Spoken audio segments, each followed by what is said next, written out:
So আজকে আমাদের central theme বা সাবজেক্ট ম্যাটারটা হচ্ছে the biography of Aisha radiyallahu ta'ala anha. Today we will discuss about the biography of Aisha radiyallahu ta'ala anha. Inshallah.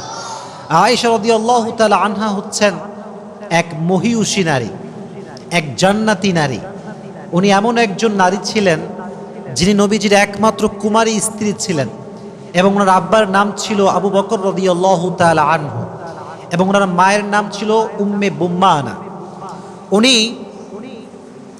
এমন একজন নারী ছিলেন, নবীজি দাগ কেটে বলেছিলেন চারজন নারীর নাম, তার ভিতরে একজন নারীর নাম ছিল আয়েশা রাদিয়াল্লাহু তাআলা আনহা। নবীজি বলেছিলেন আয়েশা হচ্ছে গোটা পৃথিবীর ভিতরে সবচেয়ে উত্তম নারী এবং সে এমন একজন নারী যে নারীর তুলনা পৃথিবীতে আর কোনো নারী হতে পারে না। সুবহানাল্লাহ পড়েন। তাহলে আজ থেকে আমরা যারা এই ওয়াজটা শুনছি আমরা নিয়ত করব এই ওয়াজ থেকে যেন আমাদের জীবনটা পরিবর্তন হয়, যে লেসনটা আমরা পাবো এটা থেকে আমরা আমল করার চেষ্টা করব ইনশাআল্লাহ। বিশেষ করে এই ওয়াজটা যারা মেয়েরা আছে, মায়েরা আছে, এটা তাদের জন্য অনেক বেশি ইফেক্টিভ হবে, কারণ নারীদের মডেলের নাম হচ্ছে আয়েশা রাদিয়াল্লাহু তাআলা আনহা। আজকে মেয়েরা নায়িকাদেরকে মডেল মনে করে, হিরোদেরকে মডেল মনে করে, কিন্তু তাদের আদর্শ, তাদের ভালোবাসার জায়গা, সম্মানের জায়গা তারা ভুলে গিয়েছে। তাদের আদর্শের নাম কোনো নায়িকা নয়, তাদের আদর্শের নাম হচ্ছে খাদিজা, তাদের আদর্শের নাম হচ্ছে আয়েশা, তাদের আদর্শের নাম হচ্ছে ফাতেমা রাদিয়াল্লাহু তাআলা আনহুম। ঠিক কিনা বলেন যুবক ভাইয়েরা? তাদের আদর্শ হচ্ছে এইটা। আল্লাহ তাআলা প্রত্যেকটা মেয়েকে আজকের ওয়াজ যা যা করব শুনে আমল করার তৌফিক দান করুন। সকলেই পড়েন আমিন। আচ্ছা, আয়েশা হচ্ছে নবীজির একমাত্র কুমারী বউ, কুমারী স্ত্রী। খুব ভালো করে একদম মনোযোগ দিয়ে আমার কথাগুলো শুনবেন। নবীজি যখন আয়েশাকে বিয়ে করেন তখন আয়েশার বয়স ছিল 6 বছর। বলেন কয় বছর? 6 বছর বয়স ছিল। আচ্ছা, আপনাদের হিসাবে 6 বছর বয়সটা কি অনেক বেশি না অনেক কম? অনেক কম বয়স। মনে রাখবেন নবীজির 2টা বিয়ে হচ্ছে সবচাইতে সমালোচিত বিয়ে। এক হচ্ছে নবীজির চাচাতো বোনের সঙ্গে বিয়ে, যায়েনব বিনতে জাহাশ রাদিয়াল্লাহু তাআলা আনহা। আর একটি বিয়ে হচ্ছে আয়েশা রাদিয়াল্লাহু তাআলা আনহার সাথে বিয়ে। আয়েশাকে যখন নবীজি 6 বছর বয়সে বিয়ে করেছেন, এই কথা যখন নাস্তিকরা জানতে পেরেছে তখন নাস্তিকরা প্রশ্ন যে দেখ, মুহাম্মদ এতটা নারী লোভী ছিল যে মুহাম্মদ 6 বছরের মেয়েকে বিয়ে করেছে। নাউজুবিল্লাহ পড়লেন না? এটা ভারতের একজন নাস্তিক মন্তব্য করেছিল এবং এটা অনেক মাথা ব্যথা নাস্তিকদের ভেতরে আছে। আজকে আমরা জবাবও জানবো এবং নবীজি কেন আম্মা জানা আয়েশাকে 6 বছর বয়সে বিয়ে করেছেন এটাও আমরা হাদিস থেকে ব্যাখ্যা শুনে বাসায় ফিরে যাবো ইনশাআল্লাহ। নবীজি একদিন ঘুমিয়ে আছেন রাতের বেলা, গভীর অন্ধকার রাত। হঠাৎ করে নবী স্বপ্ন দেখলেন দূর থেকে একজন নারী মাথায় লাল রেশমি রুমালের কাপড় দেওয়া, লাল একটা রুমাল দিয়ে তার মুখটা ঢাকা হেঁটে হেঁটে আসছে। দূর থেকে নবীজি দেখতে পাচ্ছেন সে আমার কাছে আসছে। যখন নবীজির কাছে আসছে, নবীজির পাশে একজন ফেরেশতা আছে, তার নাম হচ্ছে জিবরাইল। তার নাম কি যুবক ভাইয়েরা? পাশে আছেন নবীজির। তো নবীজি বলছেন, ইয়া জিবরাইল মান হিয়াল মারআ, এই মেয়েটা কে আমার দিকে আসছে এইভাবে লাল রেশমি রুমালের কাপড় দিয়ে তার মুখটা ঢাকা? আর আয়েশা রাদিয়াল্লাহু তাআলা আনহা ছিলেন সবচাইতে সুন্দরী গুণবতী নারী। সুবহানাল্লাহ পড়লেন না? নান্দনিকভাবে চিত্তাকর্ষক, অত্যন্ত প্রাণবন্ত, আনন্দময়, বিনোদনময় নারী ছিলেন আয়েশা রাদিয়াল্লাহু তাআলা আনহা। এক অসাধারণ মহিমান্বিত সহজ সরল সুন্দরী নারী ছিলেন আয়েশা রাদিয়াল্লাহু তাআলা আনহা। তো যখন কাছে এসেছে নবীজি বলছে, জিবরাইল এটা কে? তো জিবরাইল বলছে, নবী হে আপনি একটু খোলেন, ঘুমটা আপনি হঠাৎ। তো নবী যখন ঘুমটা হটিয়েছে তখন দেখছে এটা হচ্ছে সাধারণ কোনো নারী নয়, এটা হচ্ছে আবু বকর রাদিয়াল্লাহু তাআলা আনহুর একমাত্র মেয়ে আয়েশা রাদিয়াল্লাহু তাআলা আনহা। সুবহানাল্লাহ পড়া। তো নবীজি দেখার পরে অবাক হলেন, এত সুন্দরী মেয়ে, এত সুন্দরী নারী। তো নবীজি এবার বলছেন, আচ্ছা জিব্রাইল, এই মেয়েটা আমার কাছে কেন এসেছে বা আল্লাহ আমাকে কেন এই মেয়ের সঙ্গে সাক্ষাৎ করিয়েছে? তো জিব্রাইল বলছে, নবী হে, আল্লাহ চায় যে আপনি আবু বকরের মেয়ে আয়েশা রাদিয়াল্লাহু তাআলা আনহুকে নিজের স্ত্রী হিসেবে গ্রহণ করবেন। সুবহানাল্লাহ। নবীজি বললেন, তাই নাকি? এই কথা বলতে বলতে নবীজি ঘুম ভেঙে গেল। নবীজি ঘুম থেকে উঠে চিন্তিত হয়ে গেলেন, কি করা যায়, ব্যাপারটা আসলে কেমন হবে। কিন্তু নবীজি ভাবলেন, যেহেতু আদেশ করেছে আল্লাহ তাআলা, এখানে আমার কোনো অভিযোগ করার ওয়ে নাই, আমার কোনো নো বলার কোনো ওয়ে নাই। মনে রাখবেন, আরবে ভাইয়ের মেয়েকে বিয়ে করা অনেক বড় অপরাধ মনে করা হতো। মনে করেন, এই যে সাদা পাঞ্জাবিওয়ালা ভাই হচ্ছে আমার ভাই, মনে করেন আমার ভাই, তার একটা মেয়ে আছে, তার মেয়েকে বিয়ে করা তৎকালীন সময়ে এটা বড় একটা ক্রাইম ছিল, অপরাধ ছিল, সিন ছিল। এটাকে মানুষ গুনাহ মনে করতো, অন্যায় মনে করতো। তো এখন নবীজি ভাবছেন, আবু বকর তো আমার ভাইয়ের মতো, আমি যদি তার মেয়েকে বিয়ে করার প্রস্তাব দিই তাহলে আরব বিশ্বে একটা হৈ হুল্লো লেগে যাবে, মারামারি লেগে যাবে যে মুহাম্মদ তার ভাইয়ের মেয়েকে বিয়ে করেছে, কতটা বাজে কাজ সে করেছে। নবীজি চিন্তায় পড়ে গেলেন। তবু নবীজি ভাবলেন, যেহেতু আদেশটা করেছে একজন আকাশের মালিক, জমিনের মালিক, গোটা বিশ্বের মালিক, আওয়াজ দিয়ে বলেন তিনি কে? আল্লাহ আদেশ করেছেন, কি করা যায়? এবার তিনি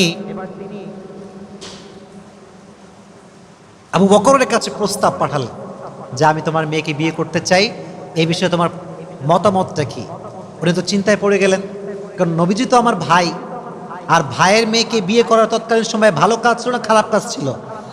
তোমরা কথা বলো যুবক ভাইরা, ভালো কাজ ছিল না খারাপ কাজ ছিল? তো তিনি টেনশন করলেন যে কেমন করে বিয়ে দেওয়া যায়। শেষমেশ ভাবলেন যে প্রস্তাবটা কার পক্ষ থেকে আসছে, এটা কোনো সাধারণ নারী নয়, আর যে প্রস্তাব দিয়েছে সে তো কোনো সাধারণ যুবক নয়, তিনি তো গোটা পৃথিবীর দোজাহানের সর্দার নবী মুহাম্মদুর রাসূলুল্লাহ সাল্লাল্লাহু আলাইহি ওয়াসাল্লাম। এবার আবু বকর বলল, যাও নবীকে বলো যে আমি এই বিয়েতে রাজি হয়ে গিয়েছি, আমার কোনো আপত্তি নেই। এবার শুরু হয়ে গেল আরব বিশ্বে মারামারি। কি মারামারি? যে ভাইয়ের মেয়েকে বিয়ে করবে মুহাম্মদ, এটা কেমন কথা হলো? কিন্তু নবীজি কারো কথায় কান দেন নাই। সবার এগেইনস্টে গিয়ে উনি ভাইয়ের মেয়েকে বিয়ে করে প্রমাণ করেছেন ভাইয়ের মেয়েকে বিয়ে করা কোনো খারাপ কাজ নয়, বরং ভাইয়ের মেয়েকে যে বিয়ে করবে এটা সে সুন্নতি কাজের শামিল হয়ে যাবে। সুবহানাল্লাহ পড়ে বিয়েটা হয়ে গেল। তাহলে এবার নাস্তিকরা যে বলে, এই যুবক ভাইরা, এটা কিন্তু মনোযোগ দিয়ে শুনতে হবে। তোমরা আমার লেকচার শুনতে আসছো, আমি অধমের কথা শুধু শুনলেই হবে না, এটার যে লেসন আছে, এটার যে গভীরতা আছে, এটা বুঝতে হবে। নাস্তিকরা বলে নবীজি আয়েশাকে বাল্য বিবাহ করেছেন এমন অবস্থায় যখন আয়েশার বয়স খুবই কম ছিল। তাহলে প্রশ্ন উঠতে পারে, নবীজি কেন এই কাজটা করলেন? এটারও উত্তর জানার দরকারটা যুবক ভাইরা জোরে সোরে বলো, আছে না নাই? উত্তরটা জানতে হবে। জবাব হচ্ছে তিনটা। কয়টা জবাব বলেন? কথা বলেন, কয়টা জবাব? এক, নবীজি আয়েশা রাদিয়াল্লাহু তাআলা আনহাকে 6 বছর বয়সে বিয়ে করেছেন, এর কারণটা হচ্ছে নারী লোভী ছিলেন তা কিন্তু নয়। The matter is not like that. বরং স্বপ্নের মাধ্যমে জিব্রাইলকে দিয়ে আয়েশাকে বিয়ে করতে হবে, এটার ওহী পাঠিয়েছে একজন। আওয়াজ দিয়ে বলে তিনি কে? মাশাআল্লাহ, আল্লাহ ওহী পাঠিয়েছেন। এক নাম্বার কারণ, আল্লাহ যেখানে আদেশ করেছেন সেখানে প্রকৃত পক্ষের মুসলমান ঘরের সন্তানের কোনো অভিযোগ কি আর থাকতে পারে? পারে না। এক নাম্বার কারণ। দুই নাম্বার, আবু বকর রাদিয়াল্লাহু তাআলা আনহু ছিলেন দিনের একজন সৈনিক, নির্ভীক সৈনিক, নির্ভীক। তিনি নবীজির জন্য কাজ করতেন, দিনের একজন মুজাহিদ ছিলেন তিনি। তো প্রিয় ভাই, যখন কারোর সঙ্গে আত্মীয়তার বন্ধন হয়ে যায়, সম্পর্ক কি আগের মতো থাকে না আরো বেশি মজবুত হয়ে যায়? এটা কি কম থাকে না আরো শক্ত হয়ে যায়? শক্ত হয়ে যায়। তো নবীজি আবু বকরের মেয়েকে বিয়ে করে একটা কাজ সবচেয়ে ভালো কাজ করেছেন। দিনের ক্ষেত্রে যেহেতু একসঙ্গে কাজ করতে হবে, আবু বকর রাদিয়াল্লাহু তাআলা আনহুর মেয়ে আয়েশাকে বিয়ে করে নবী যতটা ক্লোজ ছিলেন, বিয়ে করে তার চাইতে আরো বেশি ক্লোজ হয়ে গিয়েছে, দিনের উপকারিতা আরো বেশি বেড়ে গিয়েছে। সুবহানাল্লাহ পড়ে। 2 নাম্বার কারণ। 3 নাম্বার হচ্ছে আয়েশার বয়স ছিল খুবই কম, রাদিয়াল্লাহু তাআলা আনহা বয়স অত্যন্ত কম ছিল। ফলে দেখবেন, আচ্ছা বলেন তো প্রিয় ভাইয়ারা, বয়স যার কম তার আদর, তার ভালোবাসা কম না বেশি? আপনার মানে কথা বোঝেন নাই। যার বয়স কম, যেমন বাসার ভেতরে আপনার একটা ছোট ভাই আছে, বাসার ভেতরে আপনার ছোট্ট একটা বোন আছে, বলেন তো বাসায় সবচেয়ে আদর মানুষ বড়কে করে না ছোটকে করে? ছোটকে করে। তাহলে আয়েশা রাদিয়াল্লাহু তাআলা আনহা ছিলেন সবচেয়ে ছোট মানুষ। বিধায় অনেক সাহাবা একরাম ইসলাম সম্পর্কে অনেক প্রশ্ন থাকলেও করতে পারতেন না, কারণ সবাই বড়, ভয় পেতেন কেমনে প্রশ্ন করি। তো আয়েশা রাদিয়াল্লাহু তাআলা আনহা সবার সামনে ডিরেক্টলি গোটা ভরা মজলিসে যা প্রশ্ন মন চাইতো করতো, কারণ তিনি আদরের ছিলেন। বিধায় ইসলামের অনেক হুকুম আহকাম সম্পর্কে সাহাবা একরাম আয়েশাকে জিজ্ঞেস করতেন, আয়েশা একটু নবীকে বলো এটা কি হতে পারে। সুবহানাল্লাহ পড়তে পারলেন না?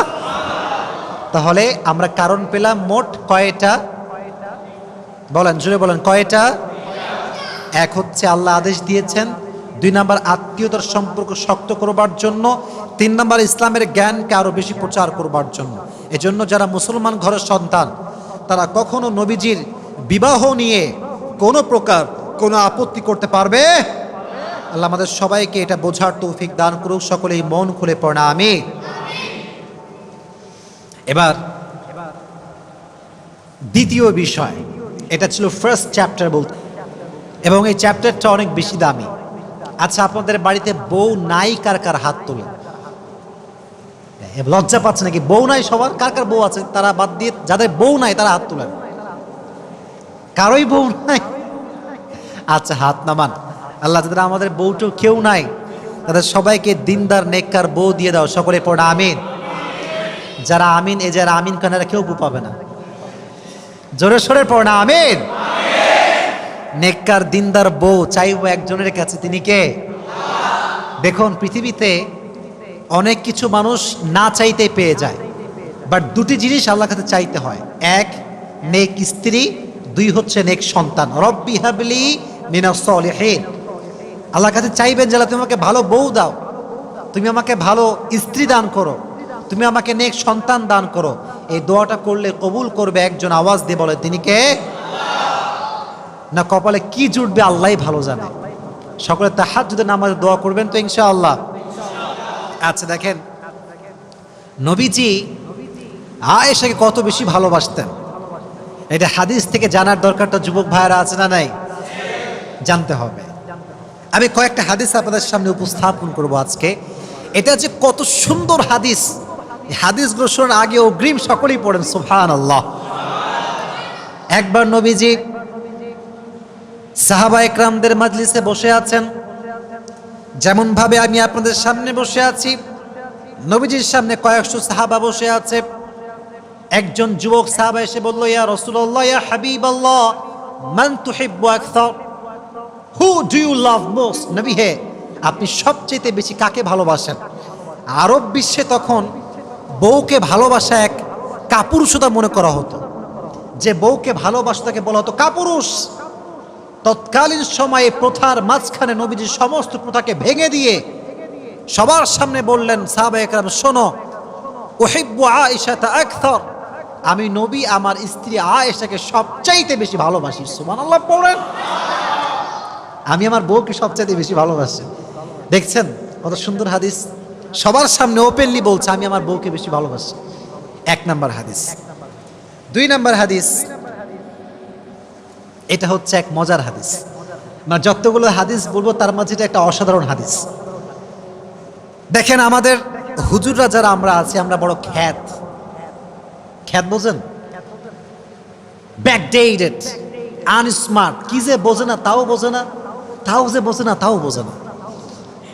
আমাদের অবস্থা হচ্ছে এইরকম।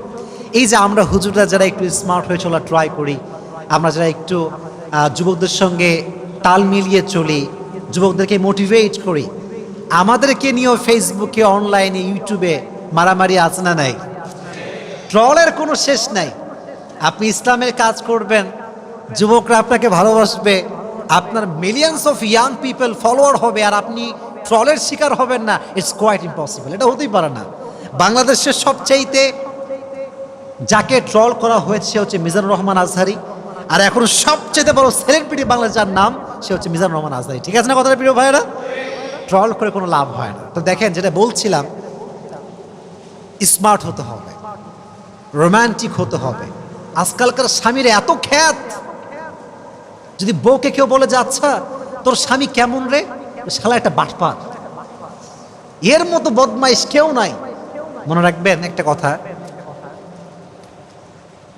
যে পুরুষ তার স্ত্রীর কাছে ভালো সে আল্লাহর কাছে ভালো, যে পুরুষ তার স্ত্রীর কাছে ভালো সে তার নবীজির খাঁটি উম্মত হয়ে যাবে। সুবহানাল্লাহ পড়ে। এবার হাদিসটা শোনেন, নবীজি কতটা রোমান্টিক ছিলেন, কতটা সুন্দর ব্যবহার তার ছিল। একবার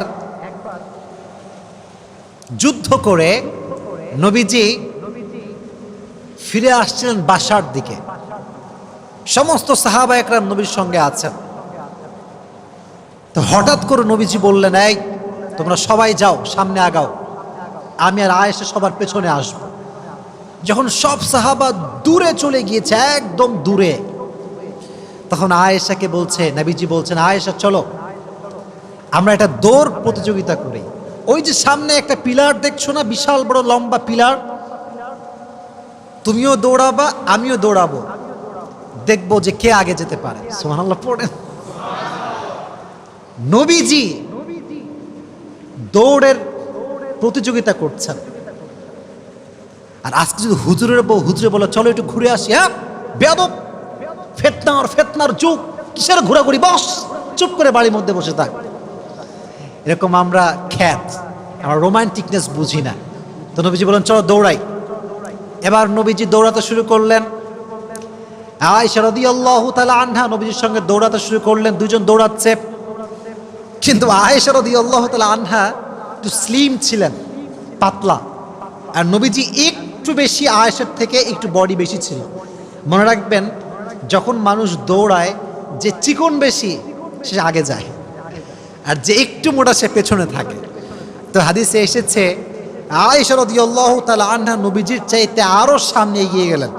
নবীজি আসার আগেই আয়েশা রাদিয়াল্লাহু তাআলা আনহা ওই খুঁটির কাছে পৌঁছে গেলেন।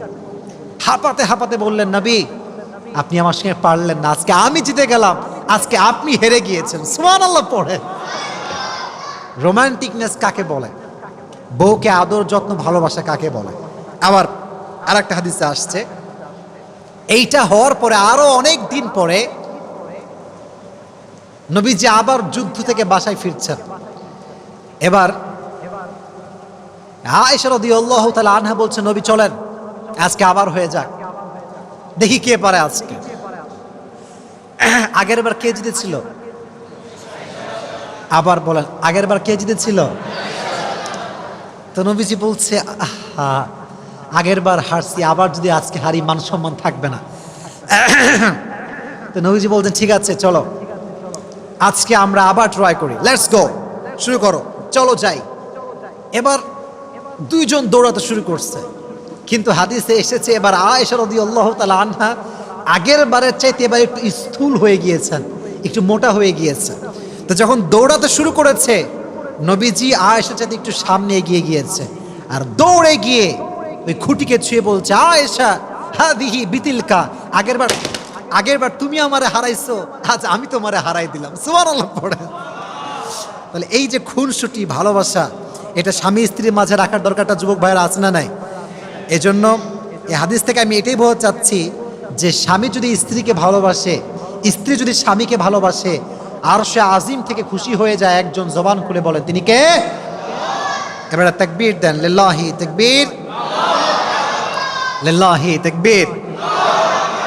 তাহলে বোঝা গেল নবীজি আয়েশাকে খুব কম ভালোবাসতেন, খুব কম ভালোবাসতেন। তো তোমাদের যখন বউটো হবে তোমরা খ্যাত হবা না রোমান্টিক হবা? লজ্জা পায়, দেখছেন এখনই লজ্জা পায়। বলেন খ্যাত হবেন না রোমান্টিক হবেন? নবীজি কি আনরোমান্টিক ছিলেন না রোমান্টিক ছিলেন? আল্লাহ আমাদের সবাইকে নবীজির মতো স্বামী হওয়ার তৌফিক দান করুক, সকলেই পড়া আমিন। এবার আর একটা মজার হাদিস শোনা। আচ্ছা বলেন তো, আফ্রিকার মানুষ দেখতে অনেক ফর্সা হয় তাই না ভাই? তারা হয় নিগ্রো, অনেক কালো হয়। এটা আল্লাহর সৃষ্টি, এখানে হাসার কোনো কারণ নেই। তারা হচ্ছে নিগ্রো জাতি, অনেক কালো হয়। তো আরবে মাঝে মাঝে ইথিওপিয়ার লোকেরা আসতো, কালো দেখতে। তার বিভিন্ন খেলা দেখাতো, খেলা যেটাকে আমরা বলি সার্কাস। আমরা বলি কি? তৎকালীন সময়ের সার্কাস ছিল তরবারি দিয়ে খেলা। কি দিয়ে খেলা? তরবারি দিয়ে। তো হাদিসে এসেছে একবার তরবারি দিয়ে হাবশিরা খেলছিল, ইথিওপিয়ার লোকেরা খেলছিল। এটা হচ্ছে ঘর, এটা হচ্ছে জানালা। এটা কি ভাই? জানালা। তো মাঠে খেলছে। ইথিওপিয়ার লোকেরা কোথায় খেলছে? মাঠে। তো তরবারি যখন আমরা বাড়ি মারি একটা আরেকটার সঙ্গে, একটা আওয়াজ আছে না নাই? তো আওয়াজ শুনে আয়েশা বলছে, নবী হে, আমি একটু দেখতে চাই, আমার বড্ড মন চাচ্ছে, একটু চলো না, নিয়ে যান আমাকে, চলেন একটু ঘুরে আসি। তো নবীজি কত ভালোবাসা, দেখেন কত সুন্দর হাদিস। নবীজি বলছে, ঠিক আছে, যদি তুমি পর্দা উঠায় দাও বা জানালা খুলে দাও, তবে তোমাকে মাঠ থেকে মানুষ দেখতে পারে। আর স্ত্রীকে কেউ দেখবে, এটা কোনো স্বামী কি সহ্য করতে পারে? বাংলাদেশে পারে? বাংলাদেশে সবই সম্ভব। আজকাল দেখবেন বাংলাদেশে স্বামী স্ত্রী মাশাআল্লাহ ব্লগ চলতেছে ধুমাইয়া, বউরে দেখাচ্ছে আরামে। মানে বউটা হচ্ছে তার ইনকামের সোর্স। বউয়ের রূপ দেখাবে, টাকা আসবে। নাউজুবিল্লাহ পড়লেন না আপনারা? তোমাদেরকে সবাইকে বলছে, যুবক ভাইরা শোনো, জীবনে হালালভাবে এত টাকা কামাবা যেন স্ত্রীকে দেখিয়ে টাকা পয়সা ইনকাম করতে না হয়। ঠিক না বলো যুবক ভাইয়ারা?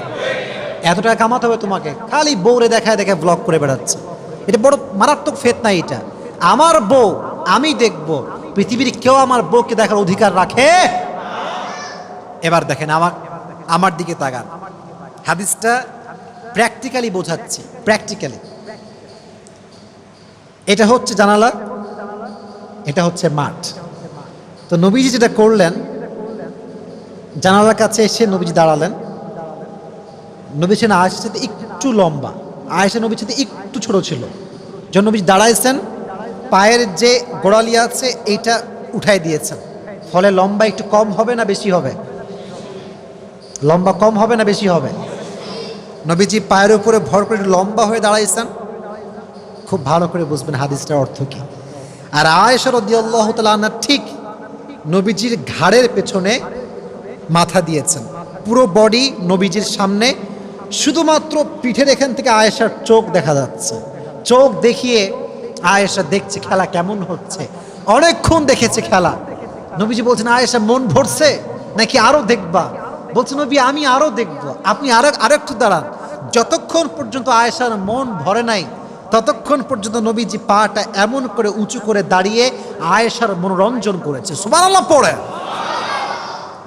ভালোবাসা কাকে বলে? হ্যাঁ, কত সুন্দর ভালোবাসা। আর একটা হাদিসে এসেছে, এটা কি? এইটা কি ভাই? মাশাআল্লাহ। পানি খাবো, এটা একটা বাহানা ছিল। একটা হাদিসও আছে এখানে, দেখেন কত সুন্দর হাদিস। আয়েশা রাদিয়াল্লাহু তাআলা আনহা যে গ্লাসে পানি পান করতেন, মনে করেন নবীজি এখান থেকে পানি পান করেছেন, না আয়েশা এখান থেকে পানি পান করেছেন। নবীজি আয়েশার সামনে ঠিক ওই মুহূর্তে গ্লাসটা নিয়ে আয়েশা যেখান থেকে মুখ লাগিয়ে পানি পান করেছে, নবীজি সেখানে মুখ লাগিয়ে পানি পান করতেন। সুবহানাল্লাহ বললেন না? কি সুন্দর ভালোবাসার বহিঃপ্রকাশ। আরেকটা হাদিসে এসেছে, আমি আগে বলেছিলাম যখন বিয়ে হয়েছিল আয়েশার বয়স কি বেশি ছিল না কম ছিল? আরো জোরে, কম না বেশি? দেখবেন যাদের বয়স কম, ম্যাচিউরিটি কম। বয়স কম, কাজের দক্ষতা কম। কথা ঠিক আছে না প্রিয় ভাইরা? দক্ষতা কম। তো যখন প্রথম বিয়ে করে আসছেন বাসায়, রান্না করতে পারে না, ভাত রান্না করতে পারে না, রুটি বানাইতে পারে না। তো নবীজি এতটা ভালোবাসতেন, শুরুর দিকে নবীজি নিজেই নবীজি ঠিকঠাক করে আটা ছেনতেন, এবং নবীজি নিজেই আয়েশাকে রুটি কেমন করে বানাতে হয় হাতে হাতে শিখাই দিতেন। সুবহানাল্লাহ পড়ে। এই জন্য যুবক ভাইয়েরা যারা এসেছে, আমরা এই হাদিসগুলো থেকে আমরা যেটা বুঝতে পারলাম সেটা হচ্ছে এই, আজ থেকে আমরা বউয়ের সঙ্গে খাসটা মাসটা করবো, কোনো ভালোবাসা হবেই না। এটা শিখলেন নাকি আপনারা? ভালোবাসবেন তো ইনশাআল্লাহ? অনেকে ইনশাআল্লাহ বলতে লজ্জা পাচ্ছে, বলেন ইনশাআল্লাহ। নবী যেমন আয়েশাকে ভালোবাসতেন, আল্লাহ আমাদের সবাইকে সেইভাবে স্ত্রীদেরকে ভালোবাসার তৌফিক দান করুন। সকলে মন খুলে পড়না আমিন, আরো জোরে সোরে পড়না আমিন। এবার আসেন এক ঘটনা। আয়েশার জীবন নিয়ে কথা বলতে গেলে একটি ঘটনা আপনাকে জানতে হবে। এটার নাম হচ্ছে ইফকের ঘটনা। এটার নাম কি? ইফক। বলেন কিসের ঘটনা? ইফকের ঘটনা। এটা আমরা একদম শেষের দিকে আছি। বিরক্ত হয়ে গেছেন নাকি আপনারা? তাহলে তাকবীর দেন, লিল্লাহি তাকবীর, লিল্লাহি তাকবীর। ইফক মানে হচ্ছে অপবাদ দেওয়া, অপবাদ। মাঝে মাঝে মিথ্যা অপবাদ আমাদের নামে আছে না নাই? মাঝে মাঝে নিজের নামে এমন কিছু শুনি যা আমি নিজেই জানি না। বন্ধু বান্ধবরা কয়, কিরে তুই নাকি 3টা প্রেম করিস। কি বেটা, আমি মেয়ে খুঁজে পাচ্ছি না বিয়ে করার জন্য, তুই 3টা প্রেম কই থেকে পাইলি? দেখবেন মাঝে মাঝে আমরা এমন কিছু শুনি যা আমরা নিজেরাই জানি না। তো অপবাদ, এটা হচ্ছে অপবাদের ঘটনা। হাদিসটা ভালো করে শুনবেন। একবার আয়েশা রাদিয়াল্লাহু তাআলা আনহা নবীজির সঙ্গে ফিরে আসছিলেন, ঘুরতে গিয়েছিলেন, ঘোরা থেকে ফিরে আসছিলেন। হঠাৎ করে প্রকৃতির ডাকে সাড়া দেওয়ার জন্য আয়েশা রাদিয়াল্লাহু তাআলা আনহা উট থেকে নামলেন। উট, এখন চলে বাস, এখন আছে কার, এখন আছে বাইক। তৎকালীন সময় ছিল 2টা জিনিস, এক হচ্ছে ঘোড়া আর একটা উট। তো উটের উপরে ছিল একটা হাউদাজ, এটা হচ্ছে আরবি শব্দটা, বাংলা হচ্ছে পালকি। এটা নাম কি? আগের যুগে বিয়ে হতো কিসে চড়ে? পালকিতে চড়ে। তো আয়েশা রাদিয়াল্লাহু তাআলা আনহা পালকিতে ছিলেন, প্রকৃতির ডাকে সাড়া দেওয়ার জন্য পালকি থেকে নেমেছেন। যখন নেমে গিয়েছেন, যখন ফিরে আসবে তখন দেখছেন যে একটা গলায় লকেট ছিল, লকেটটা নাই। তিনি আবার গিয়েছেন লকেট খুঁজবার জন্য। লকেট খুঁজতে খুঁজতে এত দেরি হয়ে গিয়েছে যে পুরো কাফেলা আবার ফিরে চলে গিয়েছে। এখন বলবেন, হুজুর যারা উট টানছিল তারা তো অবশ্যই বুঝবে, কারণ একটা মানুষ উঠলে উঠের যে বোঝা এটা হালকা হয় না ভারী হয়। এর ব্যাখ্যা হচ্ছে এই যে আয়েশা অনেক চিকন ছিলেন, স্লিম ছিলেন, ফলে উঠে উঠলেও আহামরি বোঝা যেত না। তো সাহাবা একরাম মনে করেছে অবশ্যই উঠে গিয়েছে, তারা ফিরে আসছে। তো আয়েশা যখন ফিরে এসেছে দেখছে উট নাই, কাফেলা আর নেই, তখন তিনি ভাবলেন যে আমি এখানে অপেক্ষা করি, একটু পরে নবী করিম সাল্লাল্লাহু আলাইহি ওয়াসাল্লাম অবশ্যই একজন লোক পাঠাবেন আমাকে নেওয়ার জন্য। তো একটু পরে একজন লোক, যার নাম ছিল সফওয়ান ইবনে মুআত্তাল, সফওয়ান ইবনে মুআত্তাল, তিনি আসলেন। দেখলেন যে মরুভূমির মাঝখানে একজন মেয়ে কাপড় মুড়িতে শুয়ে আছেন। যখনই তিনি মুখ খুলেছেন, কাপড় হটিয়েছেন, তিনি বুঝতে পারেন এটা হচ্ছে নবীজির একমাত্র কুমারী স্ত্রী আয়েশা রাদিয়াল্লাহু তাআলা আনহা। তিনি বলতে শুরু করলেন, ইন্না লিল্লাহ ইন্না লিল্লাহ ইন্না লিল্লাহ। এটা কি হয়ে গেল? মরুভূমির মাঝখানে আপনি শুয়ে আছেন, কোনো কথা বললেন না, চুপচাপ উটের পিঠে আয়েশা রাদিয়াল্লাহু তাআলা আনহা বসলেন। তিনি নিজে হাত দিয়ে ধরে ধরে ধরে তেনাকে ফিরিয়ে নিয়ে আসলেন। এদিকে মুনাফিকদের সর্দার আব্দুল্লাহ ইবনে উবাই ইবনে সালুল শুরু করে দিল অপবাদ, গোটা আরবে ছড়িয়ে দিল যে মুহাম্মদের স্ত্রী আয়েশা অমক ছেলের সাথে, তার নাম হলো সফওয়ান ইবনে মুআত্তাল, জেনা করে বাসায় ফিরে এসেছে। নাউজুবিল্লাহ পড়লেন না? অপবাদ, কত পুত পবিত্র নারীকে অপবাদ দিয়েছে, আমি চিন্তা করতে পারেন? এই হাদিসটা আমি জানতাম না, রিসেন্টলি আমি খুব ভালো করে পড়েছি হাদিসটা নিয়ে। তো কি হয় বলবো, হাদিসটা অনেক কষ্টের হাদিস এবং অনেক শিক্ষা আছে হাদিসে। কিন্তু যার ব্যাপারে এত বড় অপবাদ সে জানেই না, তার নাম হচ্ছে আয়েশা রাদিয়াল্লাহু তাআলা আনহা, জানেই না। এই রুমরটা ছড়াতে ছড়াতে পুরো আরবটা গুরুগম্ভীর হয়ে গেল, মারাত্মক একটা অবস্থা তৈরি হয়ে গেল। এমন একটা অবস্থা হয়ে গেল যা আয়েশার আত্মীয় স্বজনরাও এটা বিশ্বাস করতে শুরু করলো। নাউজুবিল্লাহ পড়লেন না? ইস, এই জন্য প্রিয় ভাইয়েরা একটা কথা মনে রাখবেন, রক্তের মানুষকে সবচেয়ে বেশি কষ্ট দেয়। পৃথিবীতে সবচেয়ে মানুষ প্রতারিত হয় রক্তের মানুষের দ্বারা। এজন্য আমি সবসময় বলি, পর মানুষের কষ্ট নিয়ে ভাবার সময় আমার কাছে নাই, কারণ আমার রক্তের মানুষ আমাকে যে পরিমাণ কষ্ট দিয়েছে তার কাছে পর মানুষের কষ্ট কোনো দাম আমার কাছে নাই। ঠিক কিনা যুবক ভাইয়েরা? মানুষ রক্তের মানুষের দ্বারা সবচেয়ে বেশি কষ্ট পায়। তো দেখেন, নবীজি এমন একটা অবস্থা তৈরি হয়ে গেল, নবীজি নিজে আয়েশার কাছে আসলেন, আয়েশা তুমি যদি ভুল কিছু করে থাকো তুমি তওবা করে নাও। এইটা শুনে আয়েশার মনটা ভেঙে চূর্ণ বিচূর্ণ হয়ে গেল। আহা, নবীজি আমাকে ভুল বুঝলেন, নবীজি আমাকে তওবা করতে বলছেন, আমি তো ভুলই করিনি, আমি তওবা কিসের জন্য করবো এখান থেকে? আয়েশা অসহায়। নবীজি বসে আছেন, আবু বকর বসে আছে। আব্বাজান একটু বলেন না নবীজিকে, আমি তো এই কাজ করি নাই। আম্মাজান একটু বোঝান না। বলছে আমরা কি বোঝাবো, আমাদের বলার কিছু নাই। তার মানে বোঝা গেল অপবাদ বড় মারাত্মক খারাপ জিনিস। তবে একটা কথা মাথায় রাখবেন, দুটি কথা মাথায় রাখবেন। যে বলেন কয়টা? এটা বড় মারাত্মক কথা। আগে তাকবীর দেন, লিল্লাহি তাকবীর। মাইন্ডসেট ফ্রেশ করে তাকবীর দেন, লিল্লাহি তাকবীর।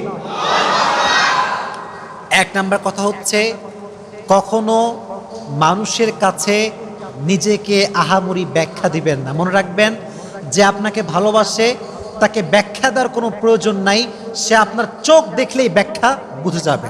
আর যে আপনাকে ভালোবাসে না তাকে আপনি ইতিহাস এবং রচনা গ্রন্থ লিখে ব্যাখ্যা দিলেও সে আপনাকে বুঝবে না, কারণ সে আপনাকে ভালোবাসে না। কথা ঠিক কিনা বলেন যুবক ভাইয়েরা?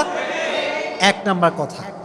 দুই নাম্বার কথা, যখন আপনাকে কেউ ছেড়ে চলে যাবে তাকে সুন্দরভাবে সালাম দিয়ে বিদায় দিবেন, আর বলবেন একটা কথা, তুমি যদি আমাকে পছন্দ না করো, তুমি যদি আমার সঙ্গে থাকতে না চাও, আমিও তোমার সঙ্গে থাকতে রাজি নই। এর কারণ, যে থাকতে চায় সে থাকার কারণ খুঁজে বের করে, আর যে যেতে চায় সে যাওয়ার জন্য হাজারটা কারণ খুঁজে বের করে।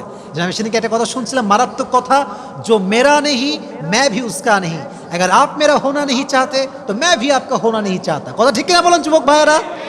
থাকতে চাইলে থাকো, না থাকতে চাইলে সালাম আলবিদা। কাউকে ধরে রাখবেন না। মনে রাখবেন, ব্যক্তিত্ববোধ যার আছে সে কখনো হাত ধরে কাউকে ধরে রাখে না, বরং সে বলে যে আমার, সে তো আমারই থাকবে, তাকে বোঝাবার কোনো প্রয়োজন হবে না। যুবক ভাইরা কথা বলেন ঠিক কিনা? তো আয়েশা বুঝে গেলেন যে ব্যাখ্যা করে কোনো লাভ নাই। আল্লাহ যদি আমাকে সঠিক জানে, দুনিয়ার কে কি ভাবলো আই ডোন্ট কেয়ার, দেখার সময় নাই। যেই ভরসা সেই কাজ, যেই ভরসা সেই কাজ। এবার আয়েশার চরিত্রকে পবিত্র করবার জন্য আল্লাহ তাআলা নিজেই কোরআনের আয়াতকে নাজিল করে দিলেন। সুবহানাল্লাহ পড়েন।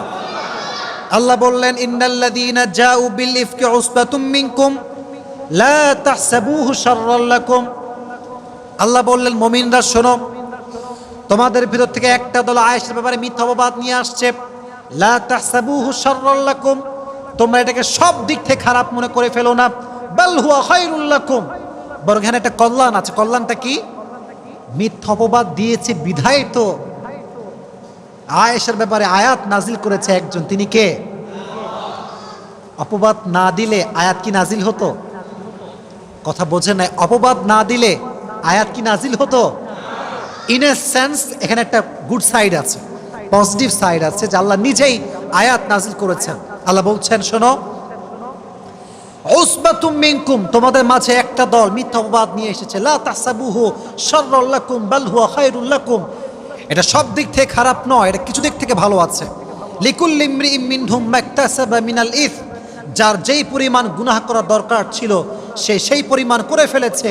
ওয়াল্লাযী তাওয়াল্লা কিবরাহু মিনহুম লাহু আযাবুন আলীম, এবং যেই ব্যক্তি রুমরটাকে ছড়াতে সবচেয়ে বেশি কাজ করেছে তার জন্য কিয়ামতের কঠিন ময়দানে আযাবকে তৈরি করে রেখেছে। একজন আওয়াজ দিয়ে বলেন, তিনি কে? আয়াত নাজিল হওয়ার পরে নবীজি অনেক খুশি হলেন। শেষের দিকে আছি, এটাই আমার শেষের কথা। তো এবার আবু বকর বলছে, আম্মাজান যাও নবীর কাছে গিয়ে শুকরিয়া আদায় করো, যে আয়াত নাজিল হয়েছে। এবার একটা কথা শুনো, আয়েশা বলছে কেন নবীর কাছে কেন শুকরিয়া আদায় করব? আমাকে আমার যে রব পুত পবিত্র করেছেন, আমাকে কলসমুক্ত করেছেন, আমি সে রবের দরবার সিজদা আদায় করব। সুবহানাল্লাহ পড়া। এজন্য যখন কি অপবাদ দিবে হতাশ হবেন না, নিরাশ হবেন না, ভরসা করবেন একজনকে, আওয়াজ দিয়ে বলেন তিনি কে? তো আয়েশা রাদিয়াল্লাহু তাআলা আনহা ছিলেন নিষ্কুলুষ, তিনি ছিলেন পুত পবিত্রা, তার চরিত্রে কোনো কালেমা লেপন করার সুযোগ নেই। তো তিনি কবে মারা যান? হাদিসে এসেছে তিনি মারা গিয়েছেন আমিরে মুআবিয়া রাদিয়াল্লাহু তাআলা আনহুর শাসন আমলে। হিজরি সন হচ্ছে 58 হিজরি। বলেন কত হিজরি? তিনি মারা যান হচ্ছে 17 রমাজান। কত রমাজান? আরো জোরে কত রমাজান? এটা কিন্তু অনেক গুরুত্বপূর্ণ বিষয়। একজন নারীর জীবন সম্পর্কে বেসিক নলেজ হচ্ছে এইগুলো। কবে জন্মগ্রহণ করেছে, তার চরিত্র কেমন ছিল, আব্বা আম্মা কে ছিল, তার জন্ম কবে, মৃত্যু কবে, এটা জানার দরকারটা আছে না নাই? শাসন আমল হচ্ছে আমিরে মুআবিয়া রাদিয়াল্লাহু তাআলা আনহু। আর 58 হিজরি। কত হিজরি? জোরে বলেন কত হিজরি? যেই দিনে মারা যান দিনটা হচ্ছে রমাজান মাসের 17 রমাজান। কত রমাজান? আর বয়স ছিল 68। কত বয়স? আরো জোরে কত বয়স?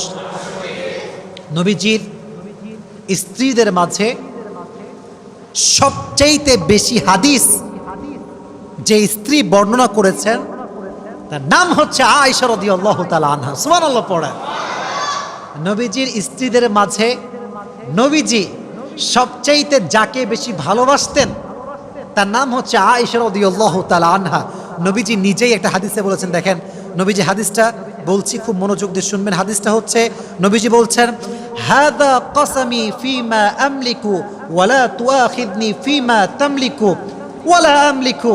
হ্যাঁ আমার রব, আমি আমার প্রত্যেকটা বউকে ভালোবেসেছি, সবার হক আমি আদায় করেছি, বাট আমি আমার একজন স্ত্রীকে সবচেয়ে বেশি ভালোবাসতাম, তার নাম হচ্ছে আয়েশা। দয়া করে মেহেরবানি করে তুমি এর উপরে আমাকে কিয়ামতের দিন পাকড়াও করবা না, কারণ আয়েশাকে আমি মন থেকেই প্রচন্ড ভালোবাসতাম। সুবহানাল্লাহ পড়া। এজন্য যুবক ভাইয়ারা, আজকের আলোচনার শিক্ষা হচ্ছে কয়েকটা, আমি জাস্ট বলা ট্রাই করছি সংক্ষিপ্ত সময়। এক, যারা আমরা হাজবেন্ড হব আমরা বউকে কখনো আর ভালোই বাসবো না। কথা বলেন না কেন আপনারা? ভালোবাসবো না? শুনে নাই, ভালোবাসবো না। এক নাম্বার। দুই নাম্বার, যখনই কারো নামে মিথ্যা অপবাদ শুনবো সঙ্গে সঙ্গে বিশ্বাস করব। সঙ্গে সঙ্গে বিশ্বাস করব। Recheck, cross check, double check করার দরকারটা যুবক ভাইয়ের আছে না নাই? আগে বুঝবা যে কার নামে শুনছি আদৌ সত্য হতে পারে কিনা, কারণ মানুষ বড় ডেঞ্জারাস। আর আজকাল তো ফেসবুক মাশাআল্লাহ আছে, কিছু হইলেই পোস্ট, কিছু হইলে কন্টেন্ট। আমাদের হুজুরদের কিছু হইলেই যারা ফেসবুক ইউটিউব চালায় কি যে পায়, মিলিয়ন মিলিয়ন ভিউ পাইলে মাথা খারাপ হয়ে যায়, খালি হুজুরদের বিরুদ্ধে লেগে থাকে। এরকম যুবক বাংলাদেশে আছে না নাই? অপবাদ শুনলে বিশ্বাস করা যাবে না। আর এখানে আর একটা কথা বলে দেই, আপন মানুষের পরিচয় তখন পাওয়া যায় যখন মানুষ মিথ্যা অপবাদ দেয়। আপন মানুষের পরিচয় তখন পাওয়া যায় যখন সময় খারাপ যায়। মনে রাখবেন, ভালো সময়ে দূরের মানুষও কাছের হয়ে যায়, আর খারাপ সময়ে আপন মানুষটাও হাত ছেড়ে দেয়। ঠিক না বলেন যুবক ভাই? এই জন্য আমি বারবার বলি যে मैं अपनी बुरे वक्त का शुक्रिया अदा करता हूँ इसलिए कि उसने मुझे ये पैगाम देकर गया है कि कौन मेरा अपना है और कौन मेरा पराया। আমি আমার খারাপ সময়কে ধন্যবাদ দেই, আমি আমার বিপদকে ধন্যবাদ দেই এই জন্য যে আমার খারাপ সময় এবং আমার বিপদ আমাকে বুঝিয়ে দিয়েছে কে আমার আপন কে আমার পর। এজন্য যখন অপবাদ দেয় তখন বোঝা যায় যে আসলে কে আমাকে ভালোবাসে। যে ভালোবাসে সে কি বলে জানেন? আরে জীবনে সব কত শুনবি, বাদ দে, কান্দিস না। আর যে আপনার হেটার্স, কিরে সত্যি নাকি রে, সত্যি তোর গার্লফ্রেন্ড আছে নাকি রে, সত্যি প্রেম করিস নাকি রে, সেটা বলবে। আর যে প্রকৃতপক্ষের বন্ধু সে বলে, বন্ধু मैं तेरा दोस्त हूँ, कौन क्या बोलता है कोई फर्क नहीं पड़ता, मैं तुझे जानता हूँ। ঠিক কিনা বলেন যুবক ভাইয়েরা? আপন মানুষের পরিচয় এটা। অপবাদ আসলে অন্য মানুষ যারা পর, তারা জাস্টিফাই করে, এটা কি সত্য, সত্যি করেছো নাকি গো? আর রাজশাহীর মানুষের জবের ব্যাপার, কি বে তুই করেছিস না, কি বে, রাজশাহীর মানুষ। তা আমরা এটা করব না, যখনই যা শুনবো জাস্টিফাই করব যে is it real or fake. ইনশাআল্লাহ, জয় বলেন ইনশাআল্লাহ। তাহলে এক, বউকে ভালোবাসবো। দুই হচ্ছে যাই শুনবো মিথ্যা অপবাদে বিশ্বাস করা যাবে না। রাজি আছেন তো ইনশাআল্লাহ? আর মেয়েদেরকে বলবো, আপনারা আজকাল খুব খারাপ হয়ে গিয়েছেন। এর কারণ অনেক মেয়ে দেখবেন, I am really sorry to say, I am really sorry, এটা আমাকে বলতে হবে, অনেক মেয়ের এক পুরুষ দিয়ে হয় না, 10টা পুরুষ লাগে। কথা ঠিক কিনা বলো যুবক ভাইয়েরা? এই যেই মেয়েগুলো 10 পুরুষে আসক্ত হয়, দিন শেষে এমন এক কুয়ার ভেতরে পড়ে যেখান থেকে উঠে আর আসতে পারে না। ঠিক কেন বলো যুবক? আয়েশার মতো হতে হবে আপনাকে। আয়েশা রাদিয়াল্লাহু তাআলা আনহা তার পুরো জীবনে তার নবীকে ভালোবেসেছেন, তার স্বামীকে ভালোবেসেছেন, পর পুরুষের দিকে কখনো চোখ তুলেও তাকায় নাই। সুবহানাল্লাহ পড়েন। এজন্য মেয়েদেরকে বলবো, স্বামী হচ্ছে আপনার জীবনের প্রথম পুরুষ, স্বামী হচ্ছে আপনার জীবনের শেষ পুরুষ। স্বামীকে বাদ দিয়ে কোন নায়কের দিকেও তাকাবেন না, স্বামীকে বাদ দিয়ে এলাকার কোনো যুবকের দিকেও তাকানো যাবে না। ঠিক না বলো যুবকেরা? আল্লাহ প্রত্যেকটা মেয়েকে স্বামী ভক্ত হওয়ার তৌফিক দান করুক, সকলেই পড়া আমিন। আবার অনেক মেয়ে আছে দেখবেন স্বামীর উপরে সন্তুষ্ট না, বলে যে তোমার তো 6 প্যাক নাই, অমুক যুবকের 6 প্যাক আছে, তোমার তো সরকারি চাকরি নাই, অমুক যুবকের সরকারি চাকরি আছে। আমার বোনদেরকে আমি একটা কথাই বলবো, অমুক যুবকের 6 প্যাক থাকতে পারে, সরকারি চাকরি থাকতে পারে, সব থাকতে পারে, কিন্তু অমুক যুবক আপনাকে ভালোবাসে না, আপনার স্বামী আপনাকে প্রকৃতপক্ষের ভালোবাসে। ঠিক কিনা প্রিয় ভাইরা? দিন শেষে স্বামীকে ভালোবাসার দরকারটা আছে নাই? আয়েশা রাদিয়াল্লাহু তাআলা আনহা যেমন নবীকে ভালোবাসতেন, রেসপেক্ট করতেন, প্রত্যেকটা নারীর এরকম রেসপেক্ট করার দরকারটা যুবক ভাইরা বলো আছে না নাই? আল্লাহ প্রত্যেকটা নারীকে আয়েশার মতো স্বামী ভক্ত হওয়ার তৌফিক দান করুক, সকলে মন খুলে পড়া আমিন। এবং আমরা যতটুকু শুনেছি আয়েশার জীবনী সম্পর্কে রাদিয়াল্লাহু তাআলা আনহা, আল্লাহ আমাদের সবাইকে, রানা ভাই বসেন, রানা ভাই ইনি হচ্ছে আমাদের মূল উদ্যোক্তা, উনি মূলত এই আয়োজনটা করেন। আমি ওনার জন্য দোয়া করে ওনাকে নেক হায়াত দান করুন, পড়া আমিন। এই আলোচনা লক্ষ কোটি মানুষ শোনে এবং এই আলোচনার দ্বারা অনেক যুবক দিনের পথে ফিরে আসে। আমরা দোয়া করি আল্লাহ কিয়ামত পর্যন্ত এই আয়োজনকে কবুল করুন, পড়া আমিন। আমরা যা যা বলেছি আল্লাহ তাআলা সবাইকে সে অনুযায়ী আমল করার তৌফিক দান করুন, সকলেই মন খুলে পড়া আমিন। ওয়া আখির দাওয়ানা আলহামদুলিল্লাহি রাব্বিল আলামিন।